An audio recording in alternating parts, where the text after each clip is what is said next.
Historians don't predict the future. They do something more useful. They identify the patterns that appear across centuries and civilizations when specific structural conditions combine in specific ways, and they describe what is tended to follow. Not prophecy.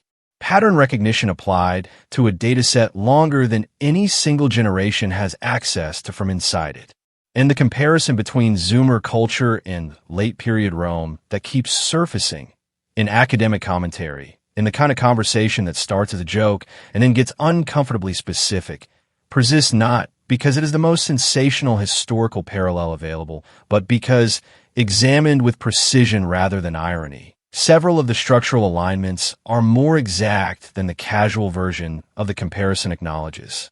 The comparison is worth making carefully, not as a doom forecast, not as a conservative complaint about generational decline framed in classical vocabulary, as a structural analysis that, when it is conducted with the actual historical record in hand rather than the popular mythology of it, reveals something about the present moment that the present moment's own frameworks have difficulty seeing from inside.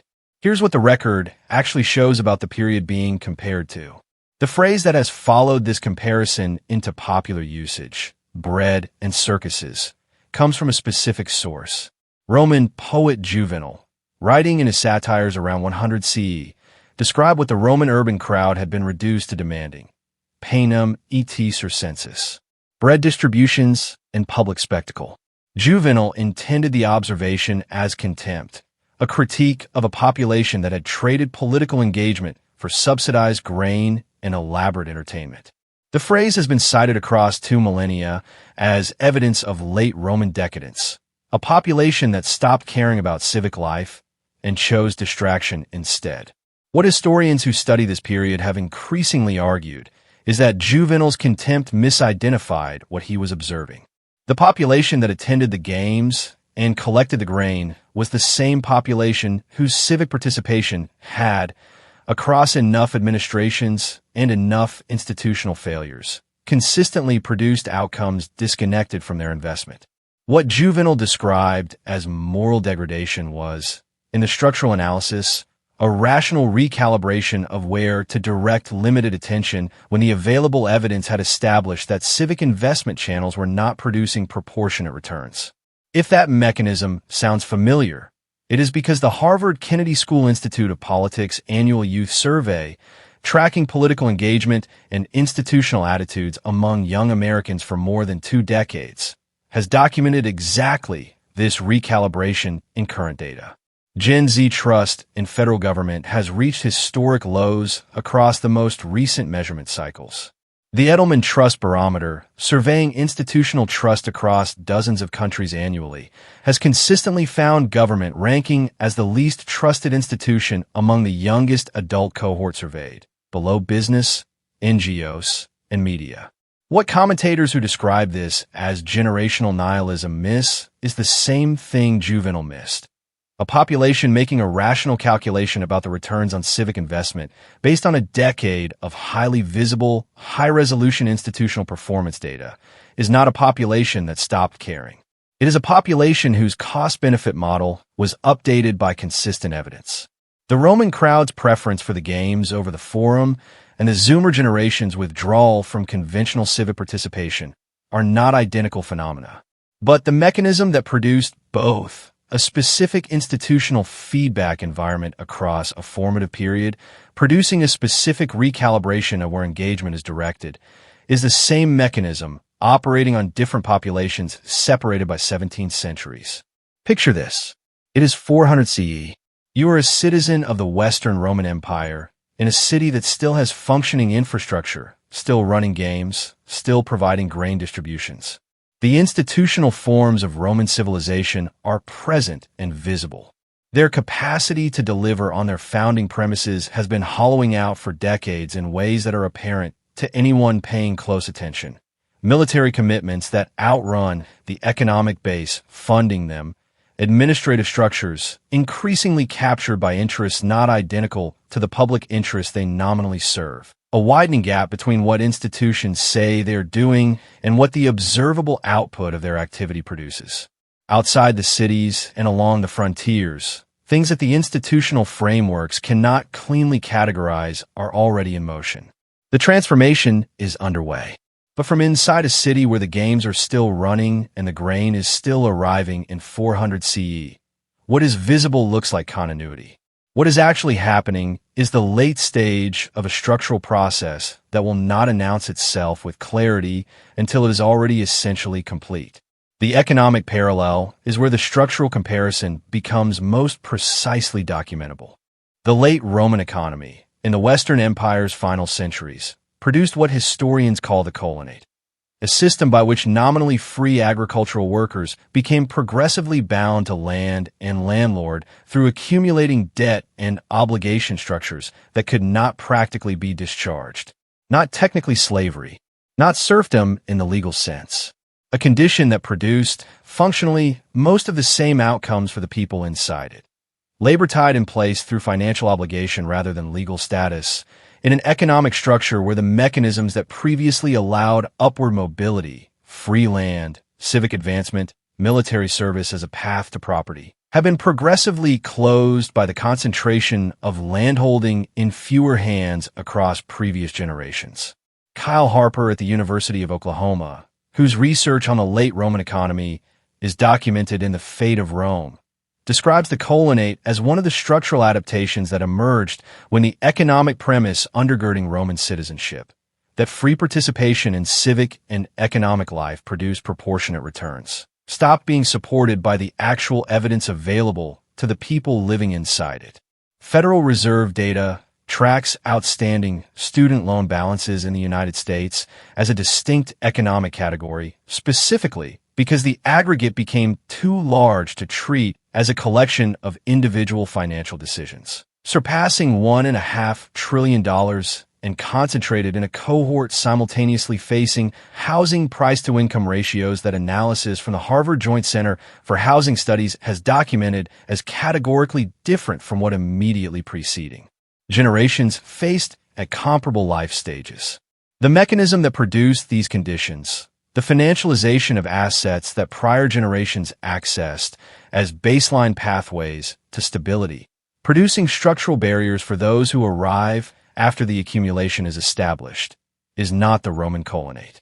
The populations inside it are not equivalent, but the structural experience of inheriting an economic architecture that produced the prosperity of prior generations, while systematically producing walls for those who arrive after the construction is complete, is the same experience, producing the same recalibration of investment expectations that Roman smallholders were running in the 4th century. And here is where the comparison becomes most important and most consistently misread. The fall of Rome, as popularly understood, is a singular catastrophic event. Barbarians at the gate, lights extinguishing across civilization, a world transformed overnight from ordered complexity to fragmented chaos. What historians from Edward Gibbon in the 18th century through Brian Ward Perkins and Peter Heather in the 21st have spent careers establishing is that the reality was categorically different. The Western Roman Empire's transformation into medieval Europe was not an event. It was a process spanning several centuries, in which the institutional forms of Roman civilization did not simply disappear, but were absorbed, adapted, reconfigured, and in substantial part preserved by successor structures, many of which retained more Roman administrative, legal, cultural, and intellectual content than the dramatic narrative of collapse acknowledges. Ward Perkins, in The Fall of Rome and the End of Civilization, is careful to document the genuine material costs of the transition, the real disruptions in long-distance trade, agricultural productivity, and material culture that accompanied the political transformation. Those costs were real and significant for the people who absorbed them.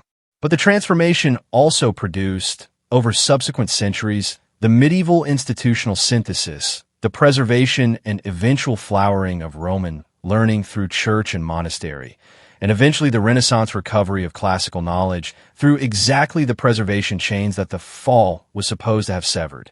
And in the East, in Constantinople, Rome didn't fall at all.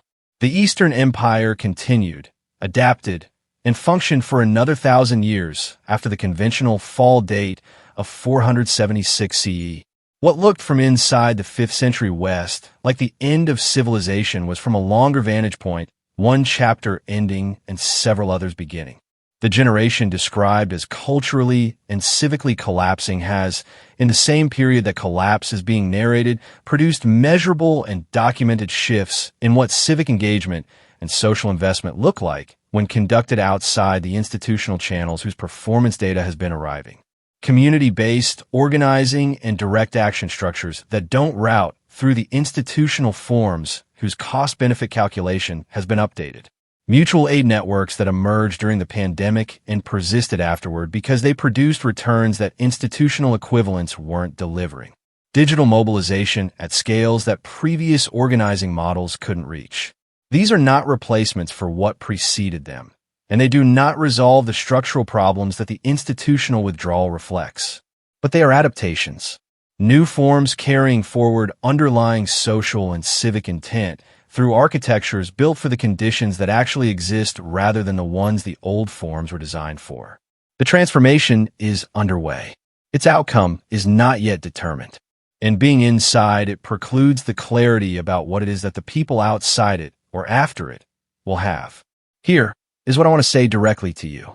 If the Rome comparison lands somewhere that isn't merely ironic, if the specific structural parallels feel less like a clever observation and more like a description of something you've been living from inside it, the most important thing the historical record offers is not the comparison, but its conclusion.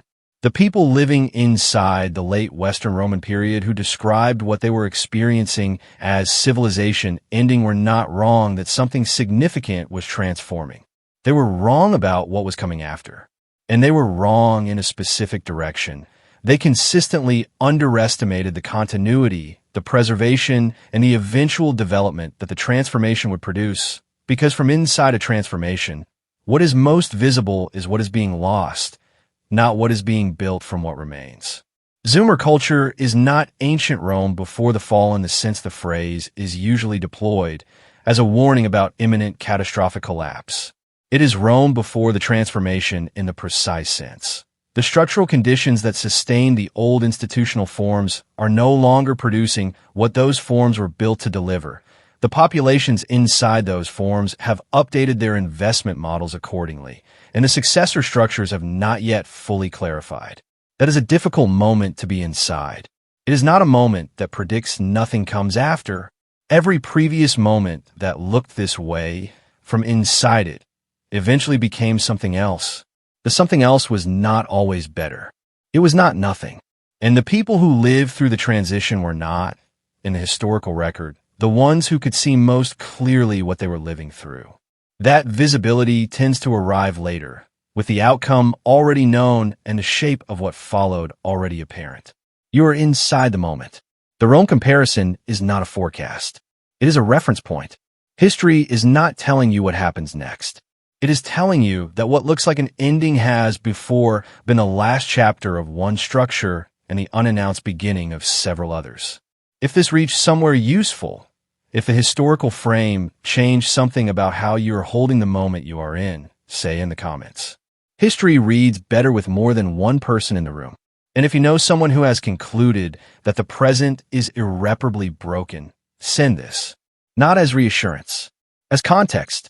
The people who are certain they're watching the end have been wrong before, in ways that took centuries to become fully visible. Like this if it reached somewhere real. I'll see you in the next one.